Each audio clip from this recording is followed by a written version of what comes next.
இந்த பூங்கார் அரிசி தமிழ்நாட்டினுடைய பாரம்பரியமான அரிசி வகைகள்ல இந்த பூங்கார் அரிசியும் ஒன்று. இந்த பூங்கார் அரிசியினுடைய நிறம் எப்படி இருக்கும்? வெளிர் சிவப்பு நிறத்துல இருக்கும். வெளிர் சிவப்பு நிறத்துல இருக்கும். அப்ப இந்த பூங்கார் அரிசி வெளிர் சிவப்பு நிறத்துல இருப்பதற்கு காரணம் என்னன்னா, இதுல பாத்தீங்கன்னா அதிக அளவுக்கு அந்தோசயனிங்கிற நிறமி நிறைஞ்சு இருக்கிற காரணத்தினாலதான் இந்த அரிசி எப்படி இருக்கும்?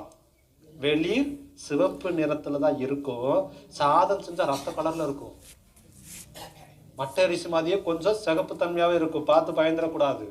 ஆனா ஆற்றல் நிறைந்த அரிசி இது. மற்ற இருக்கக்கூடிய எல்லா பாரம்பரிய அரிசியை விட அதிகமான தனிம சத்துக்களை கொண்ட அரிசி இந்த பூங்கார் அரிசி. எல்லாத்தையும் விட கவுனி, மாப்பிள சம்பா, காட்டு யானை எல்லாத்தையும் விட அதிகமானது அரிசி இந்த பூங்கார் அரிசி. அவ்வளவு அற்புதமான ஆற்றல் நிறைந்த அரிசி இந்த பூங்கார் அரிசி.